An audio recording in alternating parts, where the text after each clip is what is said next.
announces an escalation of the war in Afghanistan, I think there's a general agreement to go out the next day, the next business day at 5 o'clock, go to your federal building, bring your pots and pans, make a bunch of noise, and let people know we're not going to take it. Okay? A couple other upcoming things I'll just mention briefly are the Gaza Freedom March. You can find out more about that at our table. And also, March 20th is shaping up as a national march on Washington. We're going to run a bus from Maine, so if you're interested in knowing about that, again, please visit our table. Well, I was asked to talk about Afghanistan specifically today. All the experts testified as Obama was taking office that there was no military solution in Afghanistan.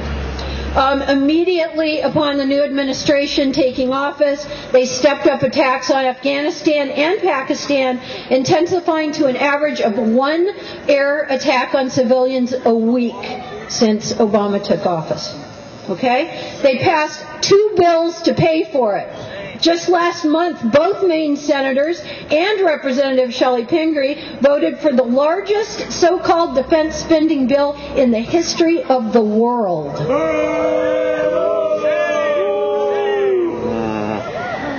Meanwhile, as we all know, the social services already in existence are slashed. No health care reform has been effected. Terrorism has risen sharply in all the places being attacked and occupied. But didn't they say there was no military solution in Afghanistan? Well, my conclusion is, inescapably, they're not looking for a solution to terrorism.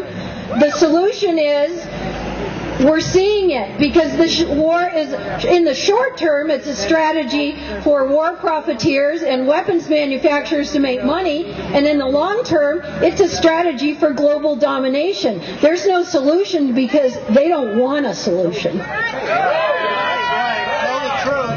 the truth.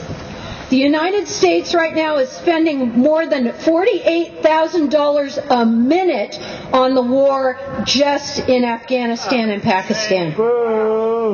That would keep a student in college for a year. 1 minute of the war in Afghanistan. The war on terror is also called the Long War. We're in year 9 now. That surprised a 15-year-old that I know. She said, "I didn't know that until you just said so." To the Afghan people, this is a 30-year war, and they're just in the most recent phase of it. The Afghan people in general believe the Americans will have to go, be it sooner or later. They've seen it before. 5 American teenagers recently could not tell me why we are even in a war with Afghanistan.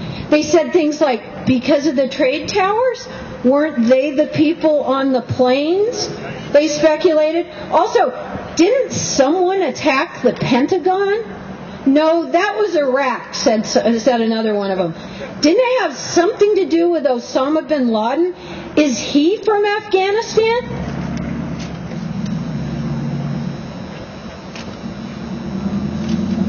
Sorry, my hands are freezing.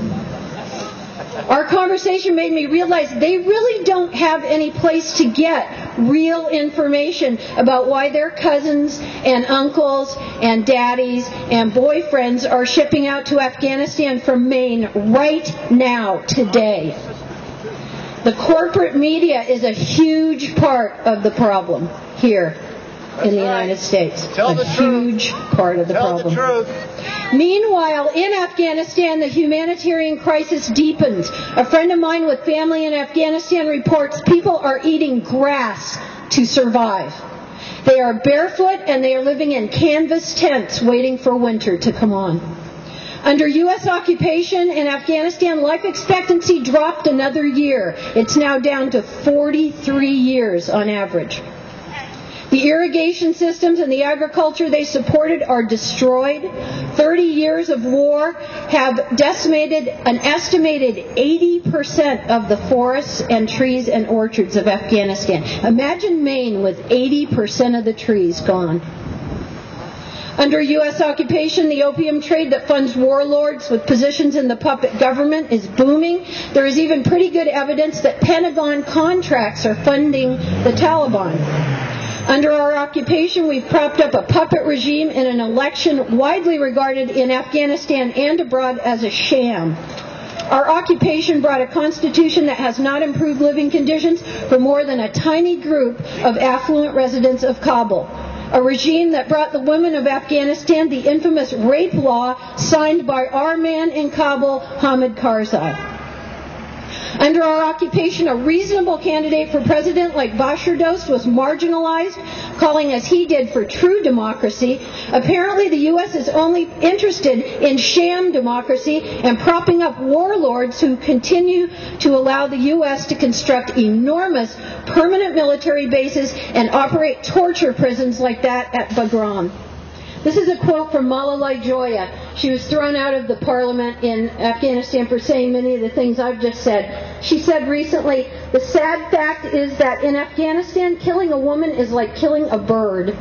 The United States has tried to justify its occupation with rhetoric about liberating Afghan women, but we remain caged in our country without access to justice and still ruled by woman-hating criminals."